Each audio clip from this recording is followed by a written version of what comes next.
So I'm interested in finding out from you guys how it is that you incorporate culture into what you do. And I'm certainly happy to talk about my own experiences and how it's worked. I brought some books to pass around just for you to look at. And one of them is kind of exciting. We just wrote a chapter for this book that came out last week. So we're kind of excited about that. Our chapter, which I've got marked, is called North American Indigenous Concepts of the Dialogical Self. So it's a bit academic, but I'll pass it around. And I brought a couple of other books, too, to pass around for you to look at. One is a book that Barbara and I wrote, which is really about doing narrative therapy. And yeah, sorry, I should have introduced you. Sorry. Yeah. And then we have a narrative psychiatry book that I wrote. And then I brought another book that I wrote, which was the book I was always trying to write. It took me a long time to get it done.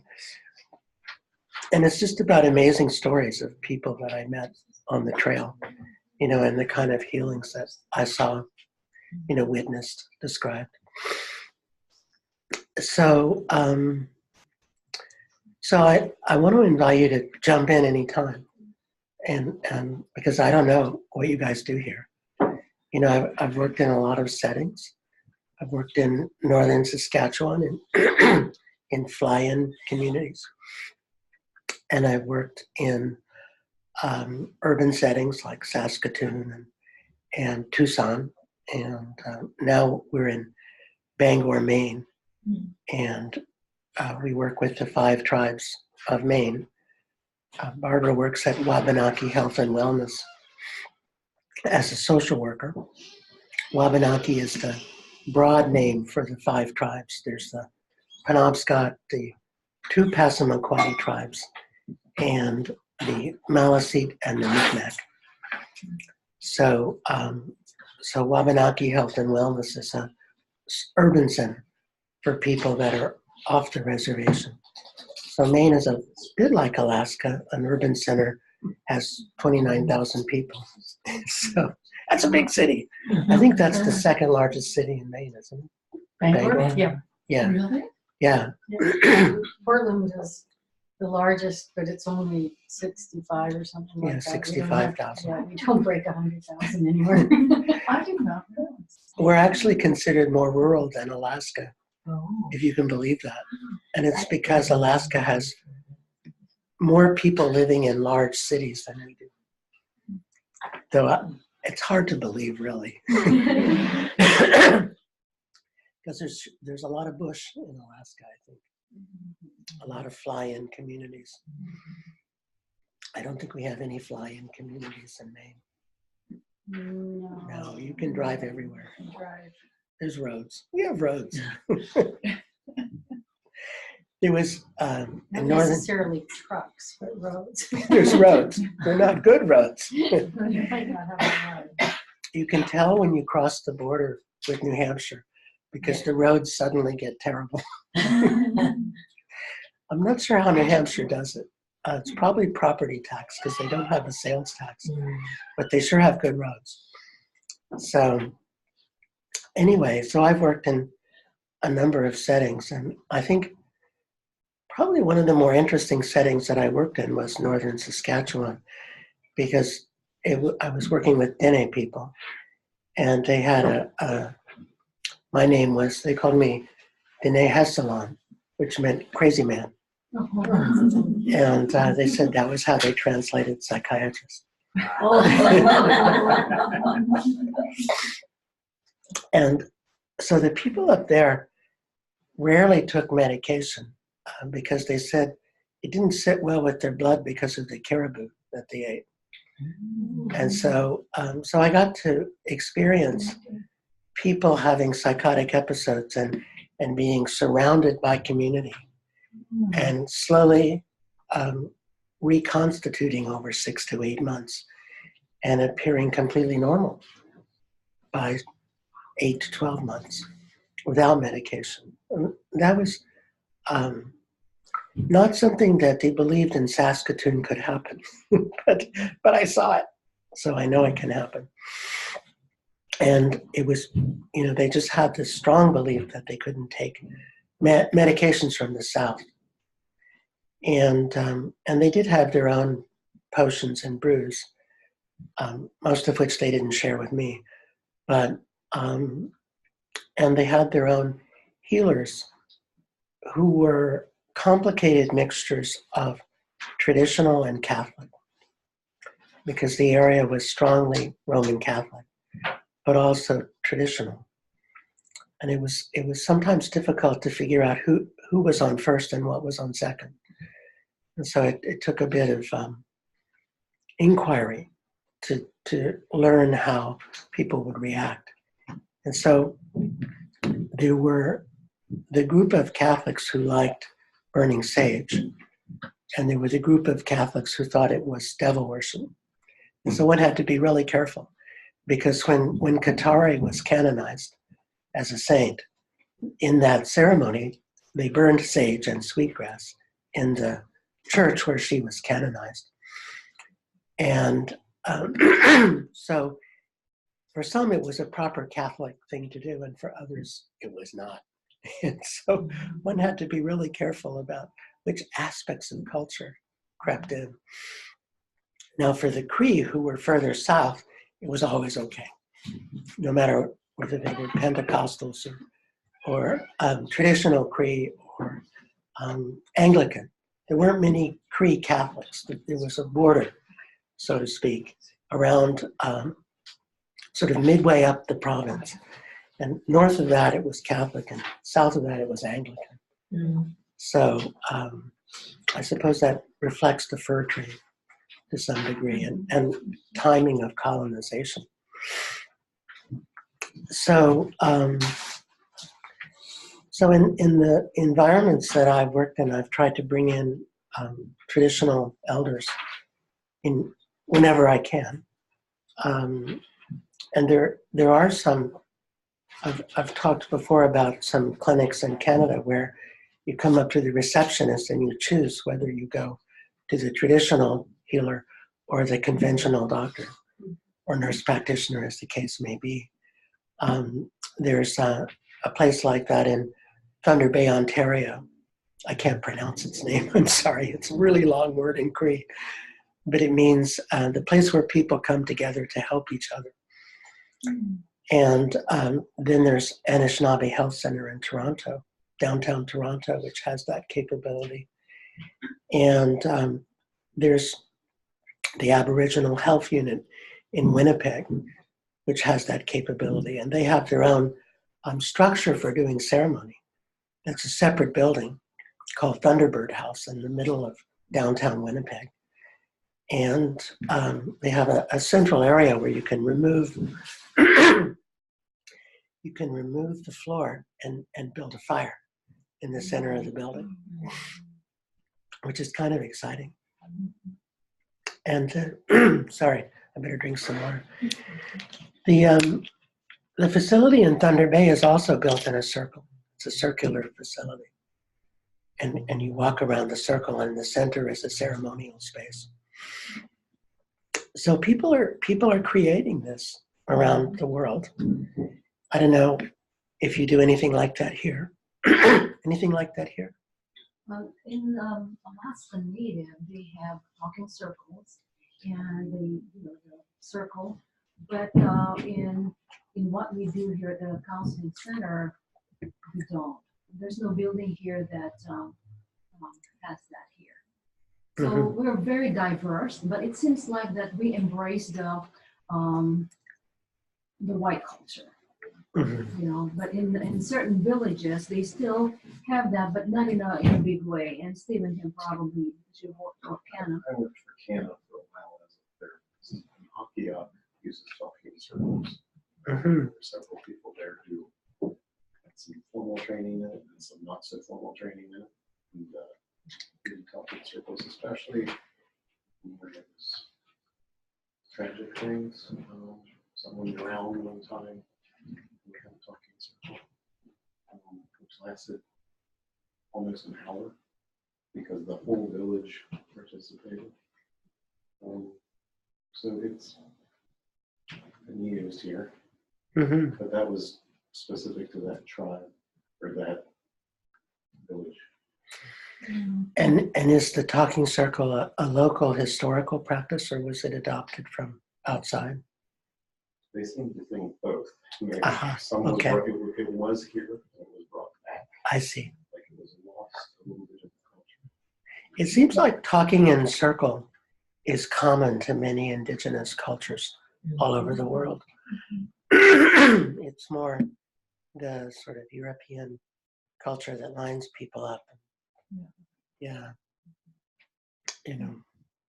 I don't think, we had Old Harbor's another village here, and I was recently involved in helping with a debriefing after a suicide. And they didn't do that, they just went with kind of our way, town meeting, here's a therapist you can go see for help, but there wasn't that indigenous. But they do have a really active Orthodox church there, so there was that as well. Right, right. But I don't think they did anything indigenous other than we consulted the elders and asked them if they wanted. Hmm. We can do this. I did notice walking by the museum that there's a language program at the museum. That seemed, and there's a fellow at the University of Victoria who did a study in British Columbia, and he found that the communities that had their language intact had a significantly lower suicide rate than Canadian mainstream population. And the communities who had lost their language had a dramatically higher suicide rate than the mainstream Canadian population. So it seemed, he concluded that language was an incredibly protective factor because language is an index of culture, I think. It Yeah. seems like the food is the last one to go. With my experience, been working here for a while. And so they lost their language, the Alaskan folks, and they're trying to bring it back. Of course, it's not the same as it is if they used it along the way from generation to generation. So now they're trying to bring it back. It costs a lot of money, of course, and I was told that back in the day, they were not allowed to speak their native tongue. And so, because they got punished and whatever, and so they just kind of lost it. They're not allowed to speak their tongue. I've worked with an elder gentleman who passed away now, but he was writing a book about his culture, and he says, the reason why we're prejudiced against European and the Filipinos and the Hispanics because we were told that they're taking our jobs.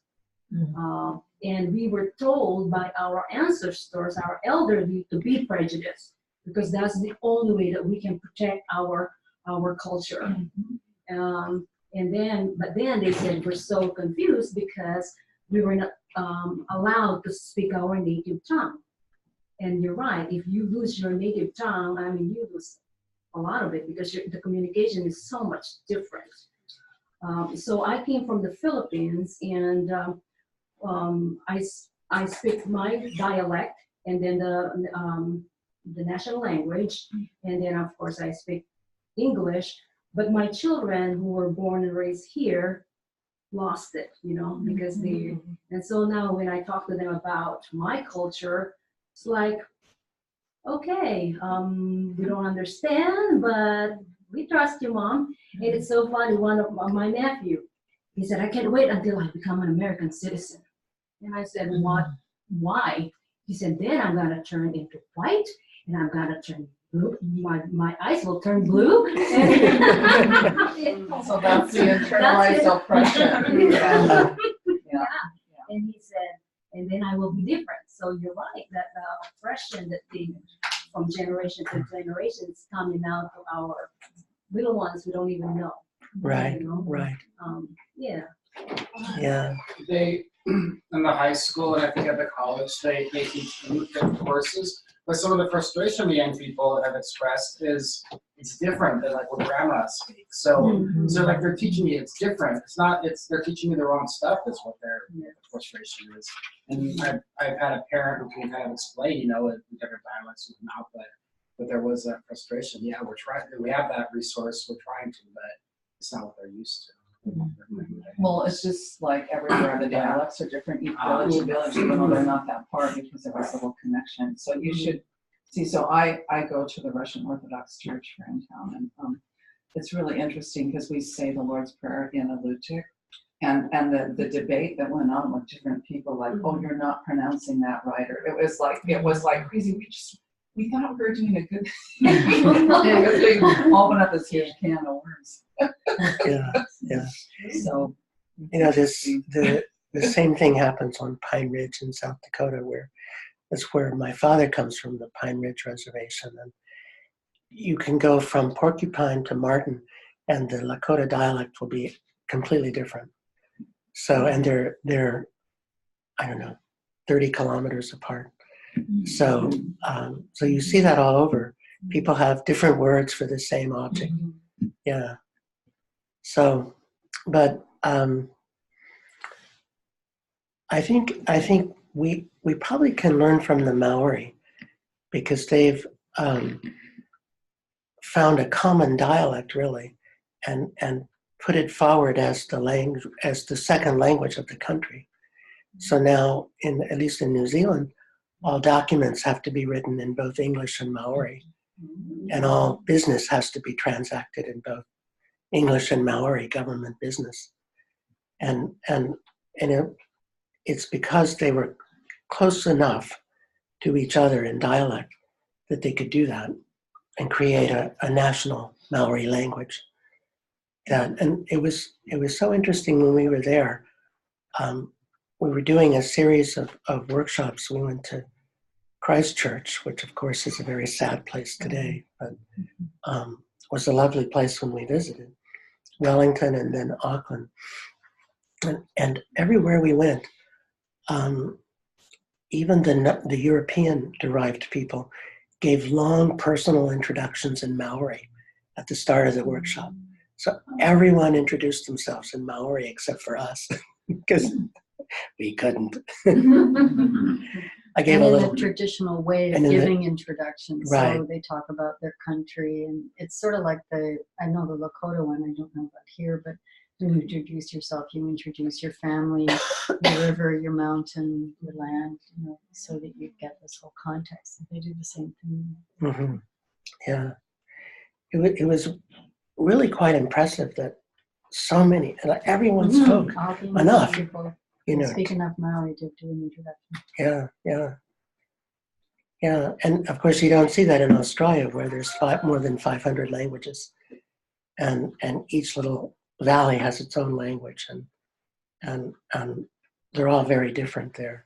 Yeah, they don't have the political power that the Maori have in New Zealand. So, but I think that one of the things that we have seen that might be useful for you guys here are, and Barbara does some of this at Wabanaki. We, sort of culture drop-in groups. So people drop in for beading, and people drop in for shawl making, and people drop in, I don't think they do basket making, but that would be, where we are, basket making is huge. I mean, the Wabanaki baskets are relatively famous and sell for quite a bit. And we have some esteemed basket makers. But another interesting thing that also attracts Indigenous people as a drop-in is fix-it cafes. Have you heard of that? So this is something that started in the Netherlands. So it was not initially an Indigenous initiative, but the idea is you can bring something to get fixed. So you bring your toaster, you bring your radio, you bring your bicycle, and there's people there who can fix things. And so an amazing amount of mental health work goes on while fixing stuff. And at the end, you get to leave with a working toaster. Yeah. You know, what could be better? So it's taken hold across England. And we were in Bristol. Was it Bristol? Mm. Yeah. And they had a very strong ongoing fix-it cafe.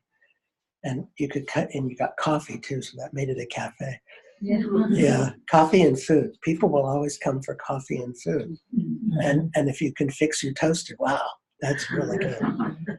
So so that's something we in Australia. We spent a fair amount of time consulting in Gippsland and East Gippsland, which is the part of Australia that's the far southeast. So it's where Captain Cook originally arrived. And it's, in some ways, it's like this peninsula. The people contacted first with the Europeans and probably lost the most of their culture in that part of the country.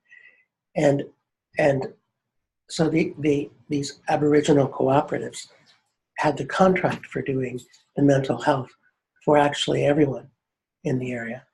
And one of the things that they did was they had someone just go out and sit and start working on a canoe. And people would show up and say, "What are you doing?" And he'd say, "I'm building a canoe," you know, because they make canoes out of logs, trees, and they burn the inside out. And an enormous amount of mental health took place while people were watching this canoe getting built, and were asking to help if they could help build a canoe. And then they had another guy who was making boomerangs and teaching people how to throw the boomerang. I occasionally got mine to come back, but not always. It's a real skill, this boomerang throwing, and the really good boomerangs don't necessarily come back because you're supposed to hit the kangaroo with it, you know. Hunting boomerangs. They also had a house. There Mhm. was an old falling apart house on an island that had a graveyard on it, and they made it part of community service to go and work on the house. But it was a house for the people that the people owned that they were making to be a community place. So it became an incredibly popular project. And one of the best things they saw was it really helped with, there was quite a lot of racism between the service providers and the services, especially when it was the justice system involved, like the jails and the POs and that kind of thing. And it really helped the relationship with the POs and it's particular, and the guys who were on probation. So it had an amazing effect to just work on something that, you know, was an investment for the community. And then, yeah. Kodiak, Sven Hawkinson Jr. came down to Kodiak and built a boat down there. And he was trying to build something that was bigger than the traditional canoe. Mm. And it was a big project, and they had like a big camp that everybody came and helped on it. And the kids put their handprints on it and paint. And How about it's on this? YouTube. I think that would probably have been a very healing event for that community. Yeah, yeah, yeah. We found that simple things like that make amazing mental health outreach because people will talk when their hands are busy. Yeah, yeah. We often, in Lakota world, we make prayer ties, which are little pieces of cloth in which you put tobacco and tie on a string. And while people are doing that, the most amazing conversations can unfold. You know, I'm not sure why, but it just seems to be the human way. When we're doing something, you know, we're more, I don't know, less self-conscious maybe. So I can tell you about some of the studies that we've done. I put them up on my screen, but if you just type my name into Scholar Google, you can find all these papers, and most of them are, thankfully, most of them are fully downloadable. So I'm not sure how that came about, but that's great. so, um, so I wanted to talk about one, because I know there was a domestic violence walk here. Yeah, and so we in Saskatchewan, we had a big problem with domestic violence, as you might imagine, and it wasn't improving. So we did a project where we brought in traditional elders, and we had people do counseling with the traditional elders, and we found that it was really effective because they were still acculturated enough that they had to listen to the elders. So they couldn't disrespect the elders because it was just it would go against the grain too much. And so they had an openness to listening that didn't exist with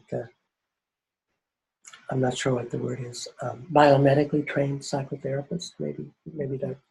It's hard to find the right language to talk about these things, but so maybe conventionally trained psychotherapists. There wasn't that respect, and there wasn't that listening. And what the elders did was to talk about traditional values, how we do things in Cree land, how we do things in Cree country. And we found that it was statistically significantly, more effective than the conventional services to get elders involved and doing the counseling and to bring in culture and things like that. So so that. I think that's one area that I've seen really useful. We've also been looking at, so what are the kinds of psychotherapies that are Indigenous friendly? And we've noticed that CBT isn't terribly Indigenous friendly, that the dropout rate is high from CBT. And we've been playing with narrative therapies, so using stories and helping people to pull out their stories and to tell their stories and to tell stories back with them. And in the chapter we wrote about in the dialogical self book, we wrote about a Lakota view of mind, which is, in Lakota, there's no word for self. The word is nagi. And so the nagi is the swarm in the sense of a swarm of bees, the swarm of all the stories that surround you. And every story that was ever told about you or around you or to you is in that swarm. And every story has a little spark of the being who told that story. And so you are the totalization of all the stories that surround you.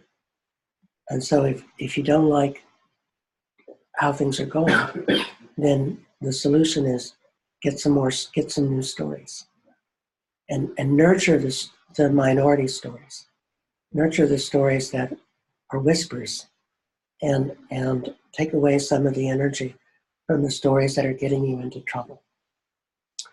And so we play with people about, we were talking about one young man who can't finish his conditions of probation. And so the question is, so who is this rebel? What's this rebel's name? Who's the part of you who keeps sabotaging, when you go to finish your conditions? Who's that character who keeps getting in your way? What's his name? What's his story? And who's the character within you who really wants to finish these conditions so you can just get on with things and graduate from high school and get a job and get a car, things like that. So we like to work with that notion of the dialogical self or the relational self, which is, I think, Indigenous friendly in most cultures that I visited, to talk about so what is the story that you're enacting? Like, what story is living through you? What story are you performing? You know, and where'd you get that story? You know, I've encountered people whose story is that they won't take care of their diabetes because then they're giving into colonization. Because then they're becoming colonized. And so we're like, well, could you eat differently? Could you, you know, maybe you could stop eating colonial food. You know, who is this resistor? You know, who's your internal, you know, I think of some of the famous resistors like, oh God, I'm blocking on his name right now, but the one in the Southwest who could run faster than the U.S. cavalry, and Geronimo. Geronimo proved that a human being could go further in a day on foot than a horse. Horses can go short distances faster, but humans can go long distances longer than horses. That's how Geronimo avoided capture for so many years, because he could go further than the cavalry could in a day. So, so I think about, so who's your inner Geronimo? You know, who's your resistor? And could this character fight colonialization better than refusing to take your insulin? Is there a better strategy that we could come up with? You know, a better way to resist. So we like doing therapy in that way. I'll just pull out another paper here that I wrote. I wrote a paper about indigenous suicide. And let's see, let me find it. It was published in the Canadian Journal of Psychiatry in 2016. And so what we were doing was getting life stories from people who had attempted suicide. And after that, inviting them to engage in a process of psychotherapy using these narrative approaches. And so we wanted to know, like, so what are the plot? What's the plot? Like, if you think you want to kill yourself, like, what's your strategy? What's that going to accomplish? You know, and so we found three big plots that sort of kept coming up, you know, in people's life stories. And one was the sudden, unanticipated breakup of a relationship. And another one was public humiliation by someone else. And a third was just chronic, unremitting life stress, you know, with relative isolation and deep poverty. And so we said, well, so what will killing yourself accomplish? And we came up with 5 main themes. One was to show someone how badly they had hurt the person who was attempting suicide. You probably see this too. Yeah. The second theme was to stop the pain. The third theme was to save face, which is sort of interesting. You know, you think about, well, you save face, but you're dead. You know, but that wasn't how they were thinking. And the fourth was to get revenge. You know, and the fifth was don't know, don't remember, was too drunk at the time. Yeah, it seemed like a smart idea at the time, but can't remember why. I'm not drunk now. So, and then we asked them about, so what were their beliefs about death? You know, so if you're going to kill yourself, what do you think happens next? And again, we had 5 themes came up. One was you just stop existing, everything disappears, you know. And the second one was that you go into the spirit world and you can see everything and hear everything that's happening in this world. And the third one, which fit the Christian component, was you go to heaven or hell. You know, the fourth one was you go to a better place. And so that makes suicide seem pretty logical if you think that way. And the fifth one was don't know, didn't think about it, no idea, you know, sort of that sort of theme. So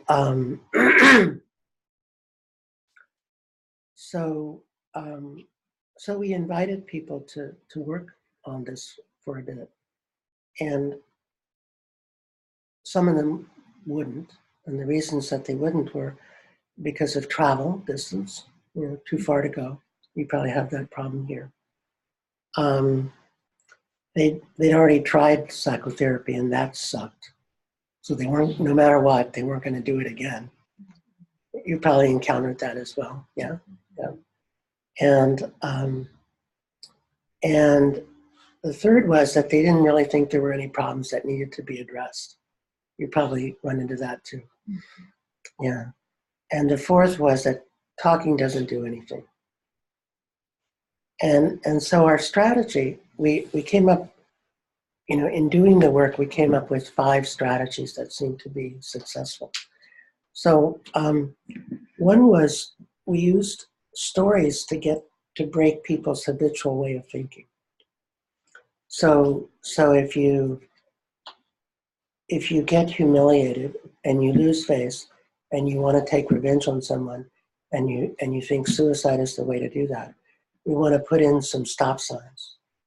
So you'll stop and think, well, is that really the case? You know, so we would challenge some of their stories. Like, well, what if it doesn't work? What if no one cares? What if you kill yourself and no one cares? And they just think you're stupid. And you didn't get revenge. Like, well, how would that feel? What if you're dead and you're looking at your funeral and no one cares? That, you know, they're just angry at you that you're dead and they think you're stupid. What if that happened? You know, or what if you have to go, like, what if you get to spirit world, but you have to go to remedial education because you screwed up? You know, and you don't get to have a party on the other side with all your friends and relatives, which was how I was raised to think. You know, we were taught that you should die healthy so that you can party on the other side. So we tried that, and the idea was to create a sense of other options for getting revenge. You know, like I remember. I mean, I was lucky because I had a mother who went to college. And no one else in my family did. So I had my mother, unfortunately, or fortunately, I'm not sure, married this German farmer who was kind of mean to me. But because of her having gone to college, you know, my solution for getting revenge was to go to university, you know, which is a good strategy.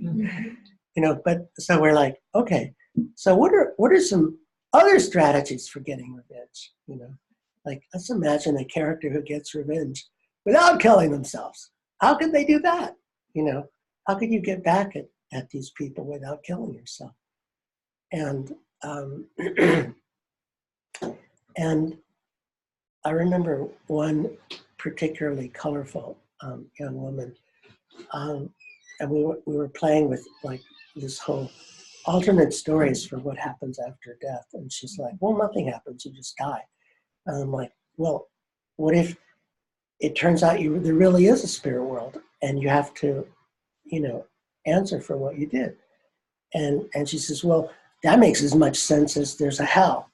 And I'm like, well, what if there is a hell? And she said, you don't really think there's a hell, do you? And I said, no. I said, but I really think there's a spirit world. And so then she went out and told the receptionist, who was like super Catholic, that I didn't believe in hell. So I got a talking to for that one. She was very good. She was very good at performing her diagnosis. I'll put it that way. So, what we were doing is working to build agency, and this is something that that I think is so important for people to have a sense that they can do things and it makes a difference in their lives. And you probably have so many clients who don't think they can do anything. They're just passive. And, you know, I hear all the time, well, why should I bother? Nothing ever works anyway. You know, I sent one young woman home to take a week to imagine one positive thing that could happen to her. I said, let's pretend I have a magic wand and I can make one positive thing happen for you. What would it be? And she said, there's nothing positive. I'm like, no, you have to go home and come up with one positive thing. Because what if I really do have a magic wand? You know, you won't know until you come up with one positive thing. So, and it was really hard for her to come up with one positive thing. So, so we like to work with the hero's journey, and getting people to construct stories of what it would be like if they were heroic, and we can use cultural figures for heroes. Like in our part of the world, we could use Glooskap, or we could use animals. Animals are really cool because most of the traditional stories in our part of the world are about animals. Glooskap is Creator's helper. And Glooskap goes around battling big ugly monsters that could eat people and destroy communities and kind of sanding down the rough edges of creation. So he's kind of a cool character in that respect. And you know, one can challenge people. How could you be heroic like Glooskap? What could you know? Let's make up a story in which you're the hero and you do something incredible. And I mean, it can seem kind of silly at the time, but it kind of rubs off on people. You start thinking about, well, what could I do that's heroic? You know, what could I do that shows that I have agency, that makes a difference in the world? And I've also found that finding islands of humor in the whole suicide narrative is really effective. I don't know, probably you guys do that too. But finding a way to make them laugh also seemed to be really effective. And again, you know, bringing elders and culture in whenever possible was also my strategy. So so anyway, it was kind of a cool project because more than 90% of the people we worked with, it was an average of about 11 sessions, I think, didn't attempt suicide again. And the people that didn't do the work, more than 90% of them had a second attempt. So that was, you know, it's not a randomized control trial, but it's pretty hard to do a randomized control trial of these kinds of things. So, but it seemed kind of cool to me.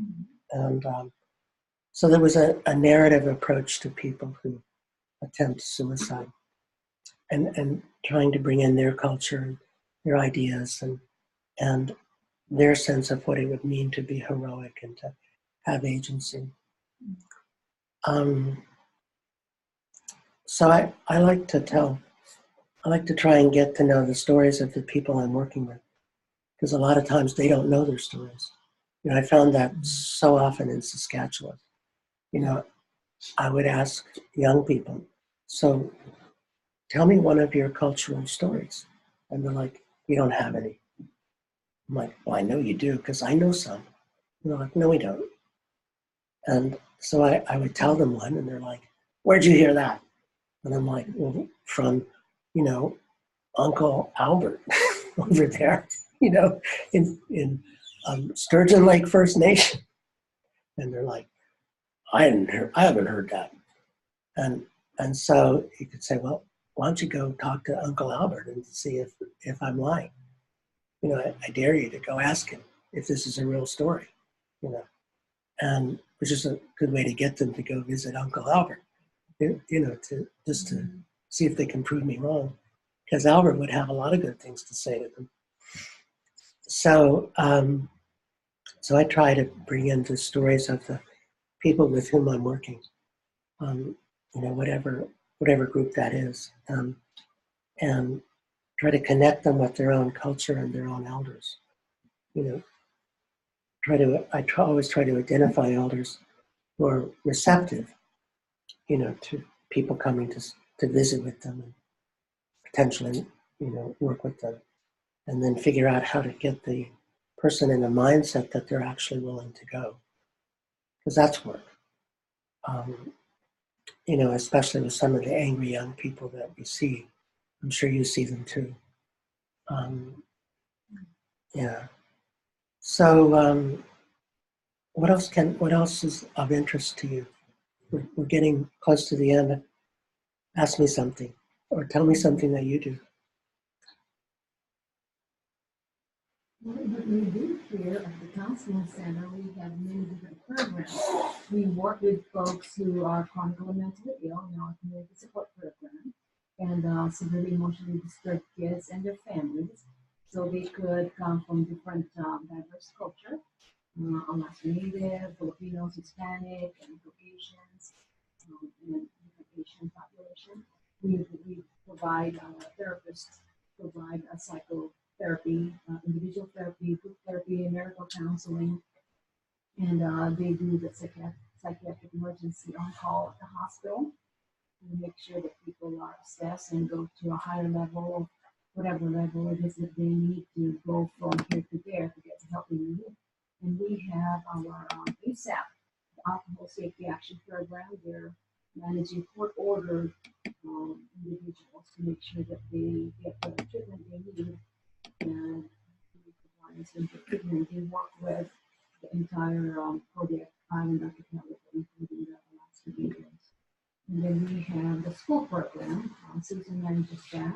And we have clinicians that work in the school, embedded in there, and providing psychoeducational with kids. And then we assess them as needed, and then transfer them or refer them to a higher level of care. We have psychiatrists that seeks client for medication management. And we have, we are providers of a safe harbor, yes, thank you. Safe harbor is our program that works with substance abuse and addicted individuals. We have independent other intensive outpatient continuing care, anger management, crime for life, adult alcohol information school, lots of education, and more reclamation therapy. We just do all kinds of stuff under our counseling center. And we do a lot of outreach. So we have these managers embedded at the Salvation Army, at the Kodiak Women's Resource and Crisis Center, the Kodiak Public Library. Actually, we're going to start going to the Kodiak College Library to start working with folks that are homeless and rolling over there, and then run a Francis shelter. We are involved in the aspect of the community as providers, and just being a member of this community, we really have. Right. See people probably in many contexts. Yes, yeah. Yeah. There was one other study I was involved in that I'll mention. The paper that we published was called "From Benzos to Berries." Yeah. Psychiatrists would want to hear that. Yeah, what kind of berries? Well, Saskatoon berries, Oh. which is the Saskatchewan equivalent of salmon berries. That's what the bears eat in Saskatchewan. Yeah. And they're very tasty, and they make a very good jam. But it was a study of looking at bringing culture into substance abuse treatment, and how it augmented the effectiveness to bring in the traditional culture, including food, which is where the berries came from. I've tried that in Maine when people come in and they say, I need, Xanax, and I'm like, have some blueberries. It doesn't work as well in Maine, but I'm still trying. But yeah, so anyway, it was fun to chat with you guys. I know you probably are anticipating your 1 o'clock patients showing up. Yeah. Well, thank you so much. I really appreciated what you're sharing about story. I kind of, no matter how much training you get in graduate school, you learn from your clients. And especially, I moved here from Eastern Washington. I saw quite a few Hispanic clients, and it was just story. They did not want to learn skills. It was like, okay, we're not doing that. Right. Okay. I'm telling you my story. All right. So so it's really true. Yeah. And it's a marvelous way to influence people, is to tell a story back. Milton Erickson, the hypnotherapist, did that quite often. And he said, one of my favorite Erickson quotes is that hypnosis is getting people out of the trance that they're already in. That's an interesting concept. Yeah. So, and he did that by telling them a story that puzzled them, that they had to think about. And it reminded me when I was a resident in psychiatry, in those days we were encouraged to do psychotherapy, get our own psychotherapy. So I went to see this psychoanalyst in Burlington, Vermont, which is where I trained, who had been an RCMP in the Canadian Arctic before he became a psychiatrist. And so I came in for my first appointment, and he hands me a walrus tusk with a ball attached to the end of it. And he says, if you can throw this ball up in the air and catch it on the end of the tusk, I'll keep seeing you. And he said, but if you can't do it by the end of the session, you're not worth the effort. That was our first appointment. And I got the ball to land on the tusk. Wow. Yeah. The second appointment, he says, okay, so for our next session, you have to figure this one out. He said, I'm in the Arctic. I got 2 guys trying to kill each other. I got a 1-room jail. What am I going to do? I spent the whole week working on that. And when I came back in, I said, I think I got it figured out. He said, figured out what? And I said, that story that you told me. He said, what story?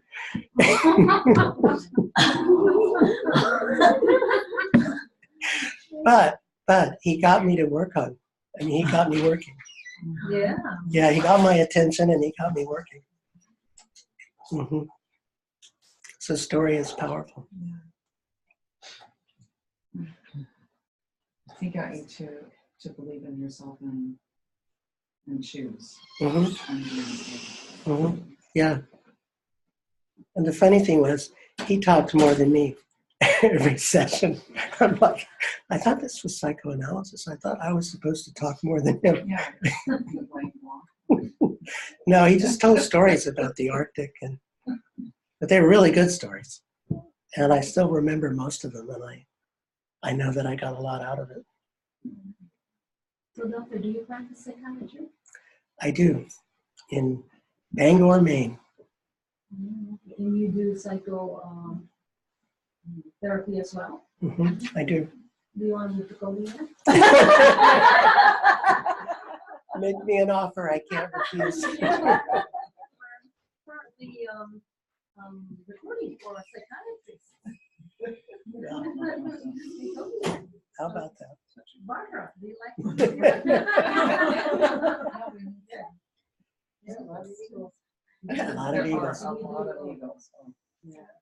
And it's always beautiful. Yeah. We have very mild winter. It's milder than Maine. I've Yeah, noticed it's that. warmer than Maine. It was snowing in Maine yesterday. Wow. Yeah. We're looking forward to attending your class tomorrow over the weekend. I think there's 3 of us from here that signed up, or maybe 4 of us. But it's fun. All right. Yeah. No. No, Margie.